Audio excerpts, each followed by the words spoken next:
ನಿಮ್ಗೆಲ್ಲರಿಗೂ ಗೊತ್ತಿದೆ, ನಾನು ನನ್ನ ಮನಸ್ಪೂರ್ವಕವಾಗಿ ಯಾವಾಗಲೂ ಒಬ್ಬರಿಗೆ ಒಳ್ಳೆಯದನ್ನೇ ಬಯಸೋದು. I mean it.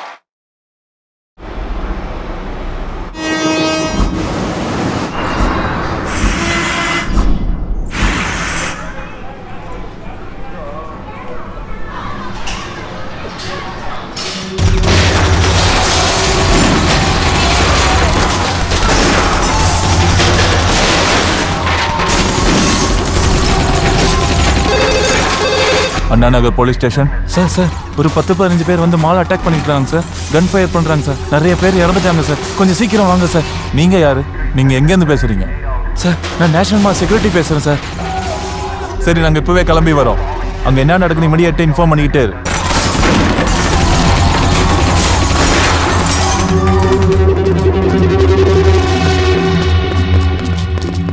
Sir national மால்ல கன் ஃபயர் அட்டாக் நடந்திருக்கு சார். நிறைய பேர் இறந்து போயிருக்காங்க சார். ஓ ஷிட், அவங்க டெரரிஸ்டா இருக்கலாம். Immediately inform to Central Home Ministry.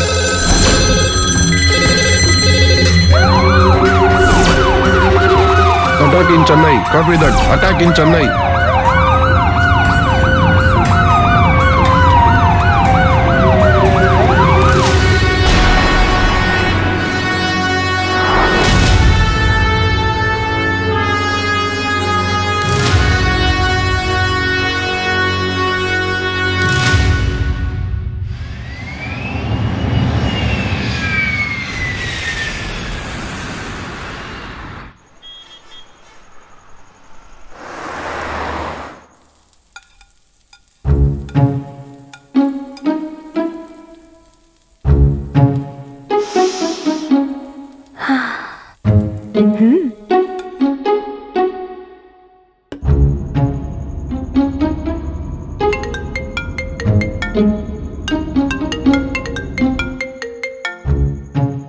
Hello Ajay, ಎಲ್ಲಿದ್ಯಾ? ಇನ್ನು 2-3 ಗಂಟೆಯಿಂದ ಕಾಲ್ ಮಾಡ್ತಾನೆ ಇದ್ದೀನಿ. ನಿನ್ ಫೋನ್ ನಾಟ್ ರೀಚಬಲ್ ಬರ್ತಾ ಇದೆ. ಪ್ರಿಯಾ, ಫ್ಲೈಟ್ 3 hours ಲೇಟ್ ಆಗಿದೆ. ನಾನು ಈಗಷ್ಟೇ ಕಾರ್ ತಗೊಂಡು ಮನೆ ಕಡೆ ಹೊರಟಿದ್ದೀನಿ. ಕಾರಲ್ಲ, ಅದು ನನ್ನ ಬ್ಯಾಚ್ಮೇಟ್ ಒಬ್ಬ ಏರ್ಪೋರ್ಟಲ್ಲಿ ಕೆಲಸ ಮಾಡೋದು. ಅವನ ಕಾರ್ ತಗೊಂಡ್ ಬರ್ತಾ ಇದ್ದೀನಿ. ಈಗಲೇ ಲೇಟ್ ಆಗಿದೆ. ನಾನು ಕಾಯಕ್ಕೆ ಹೋಗ್ಬಿಡಿ. ನೀವು ಊಟ ಮಾಡ್ಕೊಂಡು ಮಲ್ಗಿ, ಓಕೆ? ಅಯ್ಯೋ, ಇಲ್ಲಿ ನಿನ್ ಮಗಳು ಡ್ಯಾಡಿ ಜೊತೆನೆ ಊಟ ಮಾಡ್ಬೇಕು ಅಂತ ಕಾಯ್ತಾ ಕೂತಿದ್ದಾಳೆ. ನೀನ್ ಹುಷಾರಾಗಿ ಮನೆಗ್ ಬಾ. ಹೌದು, ಅವಳು ಗೇಮಿಂಗ್ ಕಿಟ್ ತಗೊಂಡ್ ಬರ್ತಿದ್ಯಾ? ತಗೊಂಡ್ಬರ್ತಾ ಇದ್ದೀನಿ. ಅವಳಿಗೆ ಹೇಳ್ಬೇಡ, ಸರ್ಪ್ರೈಸಿಂಗ್ ಹಾಗೆ ಇರಲಿ. ಹಾ ಸರಿ, ನೀನ್ ಹುಷಾರಾಗಿ ಬೇಗ ಬಾ, ಆಯ್ತಾ? ಓಕೆ ಮಾ.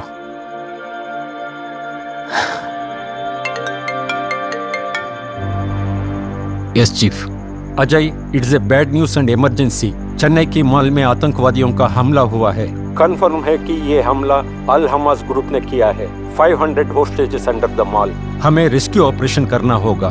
अब तक 5 अधिकारियों सहित 48 नागरिकों की मौत हो चुकी है और बहुत संख्या में लोग घायल भी हुए हैं. तुम अल हमास के ग्रुप के बारे में कंप्लीट रिसर्च कर चुके हो और उनका अगला कदम क्या होगा ये सिर्फ तुम ही बता सकते हो. So we need you here very badly.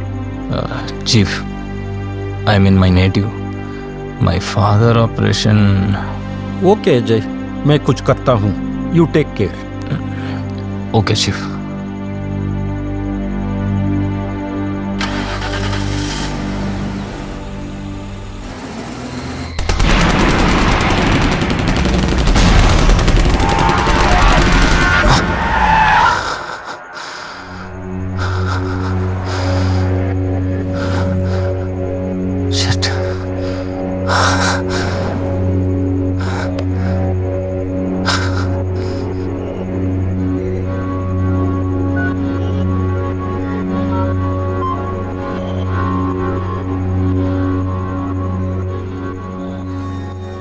Chief, what is the situation now? Exactly, we don't know their plan and motive. लेकिन वो कुछ बड़ा एक्सप्लोजन का प्लान बना रहे होंगे. लगभग कई वर्षों के बाद ये उनका बड़ा सा हमला है. Chief, I am going to Chennai immediately. That's the spirit, Captain. तुम्हारे बारे में मुझे पता था. Ajay, you go near the airbase. Helicopter will be leaving by 12 with the backup team. Okay, Chief.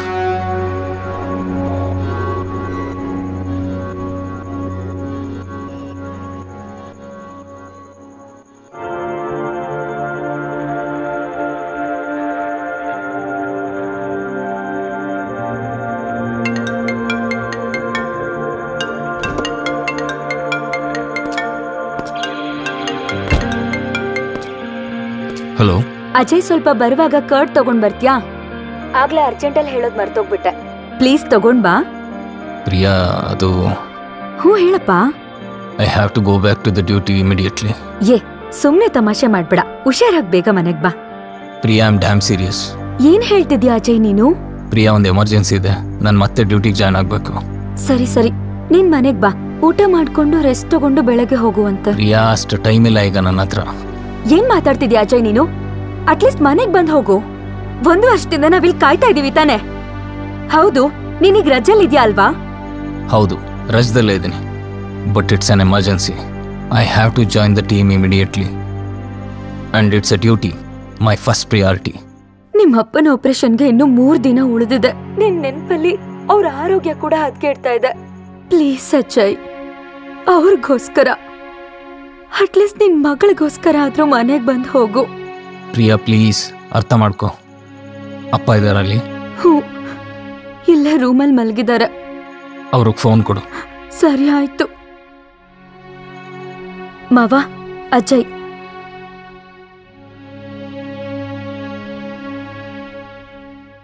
ಅಪ್ಪ, ಹುಷಾರಾಗಿದ್ದೀರಾ? ಊಟ ಮಾಡಿದ್ರ?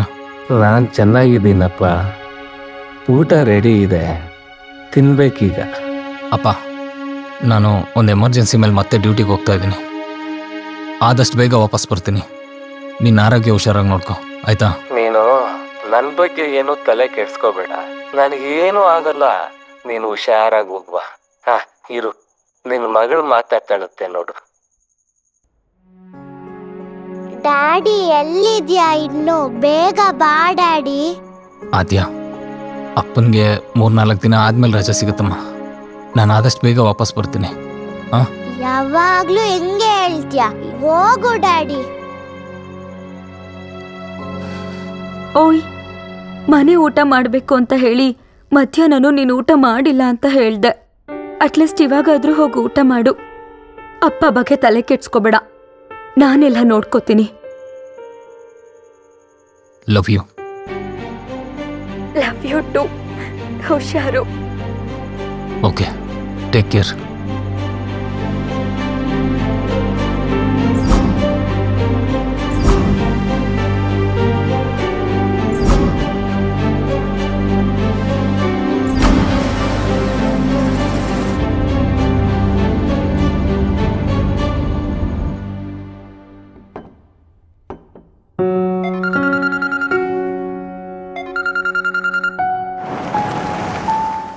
ಹಲೋ ತಾತ, ಇನ್ನೂ ಎಷ್ಟೊತ್ತು? ಮುಗ್ದಿಲ್ವಾ? ಕೇಕ್ ಕಟ್ಟಿಂಗ್ಗೆ ಎಲ್ಲಾರು ಬಂದವ್ರೆ, ನೀವು ಒಬ್ರೇ ಮಿಸ್ಸಿಂಗು. ಬೇಗ ಬಾ ತಾತ. ಇಲ್ಲಮ್ಮ, ಎಲ್ಲ ಕೆಲಸ ಆಯ್ತು. ಇನ್ನೇನು 5 ನಿಮಿಷ ಇಲ್ಲಿಂದ ಹೊರಡ್ತಾ ಇದ್ದೀನಮ್ಮ. ಓಕೆ? ಓಕೆ ತಾತ.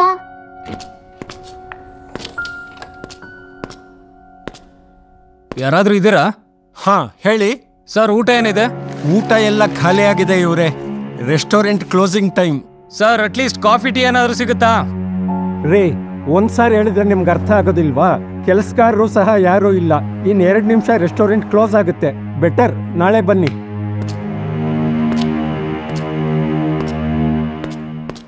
ಒಂದು ನಿಮಿಷ sir. Are you a soldier? Sir, ಬನ್ನಿ ಒಳಗಡೆ. 2 ನಿಮಿಷ ಕೂತ್ಕೊಳ್ಳಿ, ಏನಾದರೂ ರೆಡಿ ಮಾಡ್ತೀನಿ.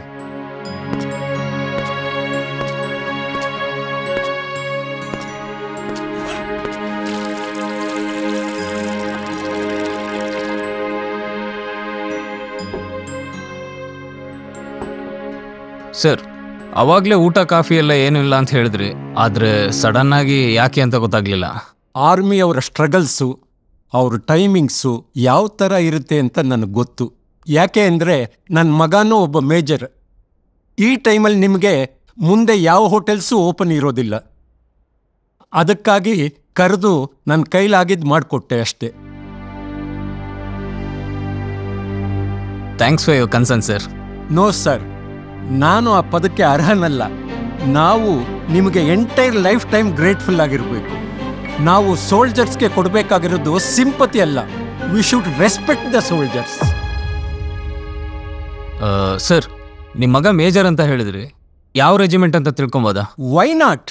ನನ್ನ ಮಗ ಮೇಜರ್ ವಿಕ್ರಮ್ ರಾಷ್ಟ್ರೀಯ ರೈಫಲ್ಸ್ 68 ಅಸ್ಸಾಂ ರೆಜಿಮೆಂಟ್, 3 ಲಕ್ಷ ಸಂಬಳ, ಪರ್ಸನಲ್ ಡ್ರೈವರ್, ಲಕ್ಸುರಿ ಲೈಫು ಎಲ್ಲ ಬಿಟ್ಟು ದೇಶಕ್ಕಾಗಿ ಆರ್ಮಿ ಜಾಯಿನ್ ಆದ. ಆರ್ಮಿ ಸೆಲೆಕ್ಷನ್ನಲ್ಲಿ ಚೀಫ್ ಕಮಾಂಡರ್ ನನ್ನ ಮಗನಿಗೆ ನೀನು ಒಳ್ಳೆ ಫ್ಯಾಮಿಲಿ ಬ್ಯಾಕ್ಗ್ರೌಂಡಿಂದ ಬಂದಿದ್ದೀಯಾ, ಆದರೆ ಆರ್ಮಿನೇ ಯಾಕೆ ಸೆಲೆಕ್ಟ್ ಮಾಡಿದೆ ಅಂದರು. ಆಗ ನನ್ನ ಮಗ, ಚೀಫ್ ನನಗೆ ಎಲ್ಲವೂ ಇದೆ, ನನ್ನ ಜೀವನದ ಕೊನೆ ಆಸೆ ಅಶೋಕ ಚಕ್ರ ಪಡೆಯೋದು, ಅದು ಇಲ್ಲಿ ಮಾತ್ರ ಸಿಗುತ್ತೆ ಅಂತ ಗೊತ್ತಾಯಿತು. ಆದ್ರಿಂದ ನಾನು ಆರ್ಮಿಗೆ ಜಾಯಿನ್ ಆಗಕ್ಕೆ ಬಂದಿದ್ದೀನಿ ಅಂದ. ಆಗ ಸೆಲೆಕ್ಷನ್ ಕಮಿಟಿ ಫುಲ್ ಸೈಲೆಂಟ್ ಆಗಿ ವಿಕ್ರಮ್ಗೆ ಸೆಲ್ಯೂಟ್ ಹೊಡಿತಾರೆ. Great, your son is a real hero. ಇವಾಗ ಅವ್ರು ಎಲ್ಲಿದ್ದಾರೆ ಸರ್? ನಾನು ಅವ್ರನ್ನ ಭೇಟಿ ಆಗ್ಬೋದಾ?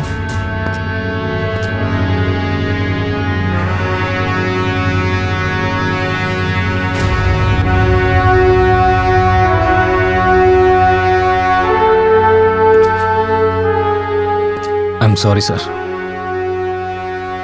No sir, I am really proud of my ಸನ್.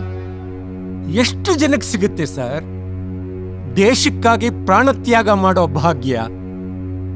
ಈಗಿನ ಜನರೇಷನ್ನಲ್ಲಿ ಪೇರೆಂಟ್ಸ್ಗೆ ತಮ್ಮ ಮಕ್ಕಳು ಇಂಜಿನಿಯರ್ಸು, ಡಾಕ್ಟರ್ಸು, ಕಾರ್ಪೊರೇಟ್ ಎಂಪ್ಲಾಯೀಸು ಆಗಬೇಕು. ಆದರೆ ದೇಶ ರಕ್ಷಣೆ ಮಾಡೋರು ಯಾರು? ನಿಮ್ಮಂಥ ಸೋಲ್ಜರ್ಸು ಹಗಲು ರಾತ್ರಿ ಸುಖ ಸಂತೋಷಗಳನ್ನ, ಫ್ಯಾಮಿಲಿಯನ್ನ ಬಿಟ್ಟು ದೇಶ ರಕ್ಷಣೆ ಮಾಡ್ತೀರ. ನಾವೆಲ್ಲರೂ ನಿಮ್ಮಂಥ ಸೋಲ್ಜರ್ಸ್ಗಳ ಬಲಿದಾನದ ಋಣದಲ್ಲಿ ಬದುಕ್ತಾ ಇರೋದು ಸರ್. ಸರ್ ದಯವಿಟ್ಟು ಸಮಾಧಾನ ಮಾಡ್ಕೊಳ್ಳಿ, ಕೂತ್ಕೊಳ್ಳಿ ಸರ್.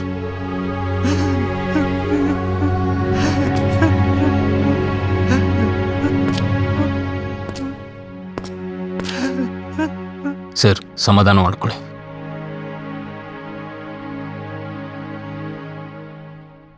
ಸರ್ ನಿಮಗೆ ಗೌರ್ಮೆಂಟಿಂದ ಬರಬೇಕಾಗಿರೋ ಬೆನಿಫಿಟ್ಸ್ ಎಲ್ಲ ಲಂಚದ ಹಿಂದೆ, ಅಧಿಕಾರಿಗಳ ಹಿಂದೆ ಸುತ್ತಿ ಸುತ್ತಿ ನನ್ನ ಚಪ್ಪಲಿ ಸೌದು ಹೋಯ್ತೆ ಹೊರತು ಫೈಲ್ ಮಾತ್ರ ಮುಂದಕ್ಕೆ ಕದಲೇ ಇಲ್ಲ. ಏನು ಹೇಳ್ತಾ ಇದ್ದೀರಾ ಸರ್? ಹೌದು, ಈ ಜನಕ್ಕಾಗ್ಲಿ ಸರ್ಕಾರಕ್ಕಾಗ್ಲಿ ಒಬ್ಬ ಸೋಲ್ಜರ್ ಪಡೋ ಕಷ್ಟ, ಅವನ ಸ್ಯಾಕ್ರಿಫೈಸಸ್ಸು ಯಾವತ್ತಿಗೂ ಅರ್ಥ ಆಗೋದೇ ಇಲ್ಲ. ಆಯ್ತು, ತಗೊಳ್ಳೋಣ ಬಿಡಿ ಸರ್. ಅಷ್ಟೇ ತಾನೇ? ಹಾಂ, ಓಕೆ.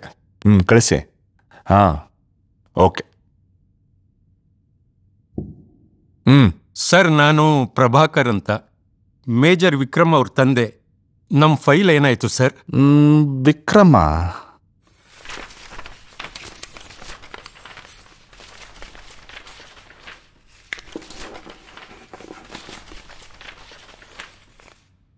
ಓ, ಆ ಮಿಲ್ಟ್ರಿ ಅವನಪ್ಪ ನೀವೇನೇನ್ರಿ?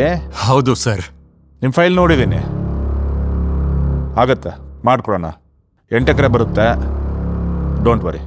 ತುಂಬ ಥ್ಯಾಂಕ್ಸ್ ಸರ್. ಥ್ಯಾಂಕ್ಸ್ ಎಲ್ಲ ಇರಲಿ, ನಮ್ಮ ಆಫೀಸರ್ಸ್ನ ಸ್ವಲ್ಪ ನೋಡ್ಕೊಳ್ಳಿ. ಫೈಲು ಬೇಗ ಮೂವ್ ಮಾಡಿಸ್ಬಿಡೋಣ. ಏನು ಸರ್, ಅರ್ಥ ಆಗಲಿಲ್ಲ. ರೀ, 8 ಎಕರೆ ಲ್ಯಾಂಡ್ ಬರುತ್ತಲ್ವಾ, ಗೌರ್ಮೆಂಟ್ ವ್ಯಾಲ್ಯೂನೇ ನೋಡಿದ್ರೆ ಎಕರೆಗೆ 10 ಲಕ್ಷ ಅಂದರೆ 80 ಲಕ್ಷ ಆಗುತ್ತೆ. ಅದರಲ್ಲಿ 10% ಕೊಟ್ಟರೆ ಏನೂ ತೊಂದರೆ ಇಲ್ಲದೆ ಫೈಲ್ನ ಬೇಗ ಮೂವ್ ಮಾಡಬಹುದು. ಏನು ಮಾತಾಡ್ತಾ ಇದ್ದೀರಾ? ನಿಮ್ಮ ಹತ್ರ ಇರೋ ಫೈಲ್ನ ಕಂಪ್ಲೀಟಾಗಿ ನೋಡಿ, ಅದು ಯಾರ್ದು ಅಂತ ಗೊತ್ತಾಗುತ್ತೆ. ನಮ್ಗೆ ಯಾರು ಫೈಲ್ ಆದರೂ ಒಂದೇ ಇಲ್ಲಿ, ಪರ್ಸೆಂಟೇಜ್ ಕೊಡದೆ ಫೈಲ್ ಮೂವ್ ಆಗಲ್ಲ. ಗನ್ನಲ್ಲಿ ಟ್ರಿಗರ್ ಎಳೆದಷ್ಟು ಸುಲಭ ಅಲ್ಲ ಫೈಲ್ ಮೂವ್ ಆಗೋದು. ಆ ಡಿಪಾರ್ಟ್ಮೆಂಟು ಈ ಡಿಪಾರ್ಟ್ಮೆಂಟ್ ಅಂತ 10 ಡಿಪಾರ್ಟ್ಮೆಂಟಲ್ಲಿ ಫೈಲ್ ಕ್ಲಿಯರ್ ಆಗಬೇಕು. ಫೈಲ್ ಕ್ಲಿಯರ್ ಆಗೋಷ್ಟರಲ್ಲಿ ನೀನು ಇರಲ್ಲ, ನಿನ್ನ ಫೈಲೂ ಇರಲ್ಲ. ಅಯ್ಯೋ ಬೋಳಿ ಮಗನೇ, ಒಬ್ಬ ಸೋಲ್ಜರ್ ಫೈಲ್ ಮೂವ್ ಮಾಡೋದಕ್ಕೆ ಲಂಚ ಕೇಳ್ತೀಯಾ? ರಕ್ತ ಹರಿಸಿ ದೇಶ ಕಾಪಾಡ್ದವನಿಗೆ ಕೊಡೋ ರೆಸ್ಪೆಕ್ಟ್ ಇದೇನಾ? ನಿನ್ನ ನಾನು ಸುಮ್ಮನೆ ಬಿಡಲ್ಲ. ನನ್ನನ್ನ ಬೋಳಿ ಮಗನೇ ಅಂತೀವಲ್ಲ, ನಿನ್ನ ಫೈಲ್ ಹೆಂಗ್ ಹೋಗುತ್ತೆ ನಾನು ನೋಡ್ತೀನಿ. ಏನು ಮಾಡ್ಕೋತೀಯ ಮಾಡ್ಕೋ, ಹೋಗು. ಏನು ಸರ್ ಇದೆಲ್ಲ? ನಾವು ಟೆರರಿಸ್ಟ್ಗಳು ಬಾರ್ಡರ್ ದಾಟ್ ಬರಬಾರ್ದು ಅಂತ ನಮ್ಮ ಪ್ರಾಣನೂ ಒತ್ತೆ ಇಟ್ಟು ಕಾಯ್ತಾ ಇರ್ತೀವಿ. ಆದರೆ ಇಲ್ಲಿ ಅವ್ರಗಳಿಗಿಂತನೂ ಡೇಂಜರಸ್ ಆಗಿ ಕರಪ್ಟೆಡ್ ಆಫೀಸರ್ಸು ದೇಶದೊಳಗಡೆ ಎತ್ಕೊಂಡು ನಿಜವಾದ ಟೆರರಿಸ್ಟ್ಗಳ ರೂಪದಲ್ಲಿ ಮೆರಿತಾ ಇದಾರಲ್ಲ sir. Yes, this is the fact. Sir, it's an emergency. ನಾನು ಅರ್ಜೆಂಟಾಗಿ ಹೋಗ್ಬೇಕು. ನಿಮ್ಮನ್ನು ಭೇಟಿಯಾಗಿದ್ದು ತುಂಬ ಖುಷಿ ಆಯ್ತು ಸರ್. ನನಗೂ ಅಷ್ಟೇ. ನನ್ನ ಮಗನ್ ಮತ್ತೆ ನೋಡ್ದಾಗಾಯ್ತು. Thank you sir. Bye sir. Sir, if you don't mind, ಆಗ್ಲಿಂದ ನೀವೇನೋ ಯೋಚನೆ ಮಾಡ್ತಾ ಇದ್ದೀರಿ, ಇದನ್ನೆಲ್ಲ ತಲೆಗೆ ಹಾಕ್ಕೋಬೇಡಿ. ನನಗಿದು ಯಾವುದ್ರ ಬಗ್ಗೆನೂ ಯೋಚನೆ ಇಲ್ಲ ಸರ್.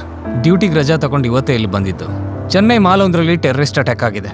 ಎಮರ್ಜೆನ್ಸಿ ರೆಸ್ಕ್ಯೂ ಆಪರೇಷನ್ಗೆ ನಾನು ಹೋಗಲೇಬೇಕು. ನೆಕ್ಸ್ಟ್ ವೀಕ್ ನನ್ನ ಹೆಂಡತಿ ಬರ್ಡೇ ಇತ್ತು. ಅವಳಿಗೆ ಅಂತ ಒಂದು ಗಿಫ್ಟ್ ತೊಗೊಂಬಂದಿದ್ದೆ. ಹಾಗೆ ನನ್ನ ಮಗುವಿಗೆ ಅಂತ ಒಂದು ಗೇಮಿಂಗ್ ಐಟಮ್ ತೊಗೊಂಬಂದಿದ್ದೆ. ಅದನ್ನೂ ಅವ್ರು ಕೊಡೋಕ್ಕಾಗ್ತಾ ಇಲ್ವಲ್ಲ ಅಂತ ಮನ್ಸಿಗೆ ತುಂಬ ಬೇಜಾರಾಗ್ತಾ ಇದೆ ಸರ್. ಸರ್, ಅದಕ್ಕೆ ತಲೆ ಕೆಡಿಸ್ಕೊಳ್ತೀರಾ? ಜಸ್ಟ್ ನಿಮ್ಮ ಮನೆ ಅಡ್ರೆಸ್ ಬರ್ದ್ಕೊಡಿ ಸಾಕು. ಅದನ್ನ ನಾಳೆ ಬೆಳಿಗ್ಗೆ ನಿಮ್ಮ ಮನೆಗೆ ತಲುಪಿಸೋ ಜವಾಬ್ದಾರಿ ನಂದು.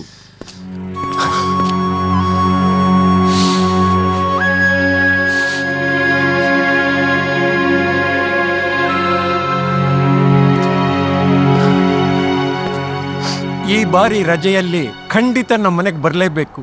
ಖಂಡಿತ ಬರ್ತೀನಿ ಸರ್. ನಿಮ್ಮ ಮಿಷನ್ ಸಕ್ಸಸ್ಫುಲ್ ಆಗಲಿ. ವಿಜಯ ನಮ್ದೇ. ಜೈ Hind sir. Jai Hind.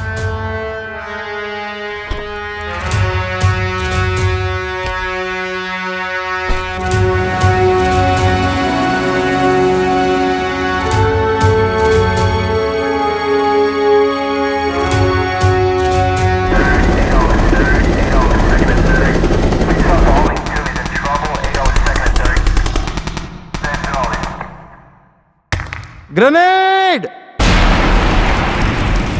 Officers down! I repeat, officers down! We need a backup! ಆದ್ಯ, ಆಟ ಸಾಮಾನುಗಳೆಲ್ಲ ಕ್ಲೀನ್ ಆಗಿ ಎತ್ತಿಡು. ಸ್ಕೂಲಿಗೆ ಲೇಟ್ ಆಗ್ತಿದೆ, ರೆಡಿ ಆಗ್ಬೇಕು, ಬೇಗ ಬಾ. ಎಷ್ಟು ಹರಡಿದ್ಯಾ ನೋಡು. ಯಾರ್ ನೀವು?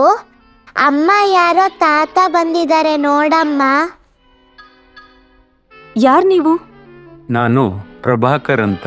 ಅಜಯ್ ಅವರು ಈ ಲಗೇಜ್ನ ನಿಮ್ಮ ಮನೆಗೆ ಕೊಡೋದಕ್ಕೆ ಹೇಳಿದ್ದಾರೆ. ಓ ಹೌದಾ ಸರ್, ಒಳಗ್ ಬನ್ನಿ, ಕುತ್ಕೊಳ್ಳಿ. ಪ್ರಿಯಾ, ಯಾರಮ್ಮ ಅದು? ಮಾವ, ಅಜಯ್ ಲಗೇಜ್ ಕೊಟ್ಟು ಕಳ್ಸಿದ್ದಾರೆ. ಸರಿ ಅಮ್ಮ. ಕೊಡಿ ಇಲ್ಲಿ, ಕುತ್ಕೊಳ್ಳಿ ಸರ್. Sir, coffee tea? ಬೇಡಮ್ಮ, ತಿಂಡಿ ಕಾಫಿ ಎಲ್ಲ ಆಯ್ತು. ಅಟ್ಲೀಸ್ಟ್ ಜ್ಯೂಸ್ ತಗೊಳ್ಳಿ. ಪುಟ್ಟಿ, ನಿನ್ನ ಹೆಸರೇನಮ್ಮ? ಆದ್ಯ.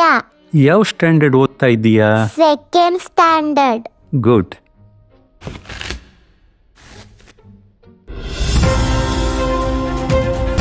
ಚೆನ್ನೈನ ಮಾಲ್ನಲ್ಲಿ ಉಗ್ರರೊಂದಿಗೆ ನಡೆದ 2 ದಿನದ ಸುದೀರ್ಘ ಕಾರ್ಯಾಚರಣೆಯಲ್ಲಿ ಸುಮಾರು 15 ಉಗ್ರರನ್ನು ಸೆಡೆಬಡೆದು ಅಪಾರ ಪ್ರಮಾಣದ RDX ರೈಫಲ್ಸ್ ಹಾಗೂ ಸ್ಫೋಟಕಗಳನ್ನು ವಶಪಡಿಸಿಕೊಂಡು ಭಾರೀ ದುರಂತವನ್ನು ತಪ್ಪಿಸುವಲ್ಲಿ ಭಾರತೀಯ ಸೇನೆ ಯಶಸ್ವಿಯಾಗಿದೆ. ಆದರೆ ದುರಾದೃಷ್ಟ, ಅಪ್ಪ ಬರ್ತಿದ್ದಾರೆ. ಉಗ್ರರ ಗುಂಡೇಟಿಗೆ ಹುತಾತ್ಮರಾಗಿದ್ದಾರೆ. ಮೇಜರ್ ನಟರಾಜನ್, ಅರ್ಜುನ್ ಗುಪ್ತಾ, ಲಕ್ಷ್ಮಣ್ ರೆಡ್ಡಿ ಹಾಗೂ ಅಮ್ಮ ಅಮ್ಮ, ಯಾಕಮ್ಮ ಅಳ್ತಿದ್ಯಾ? ಏನಮ್ಮ ಪ್ರಿಯಾ, ಏನಾಯ್ತು? ತಾತ, ನಮ್ಮಮ್ಮ ಯಾಕೆ ಅಳ್ತಿದ್ದಾರೆ? ಅಯ್ಯೋ ಭಗವಂತ, ಅಯ್ಯೋ ದೇವರೇ, ಏನಮ್ಮ ಇದು?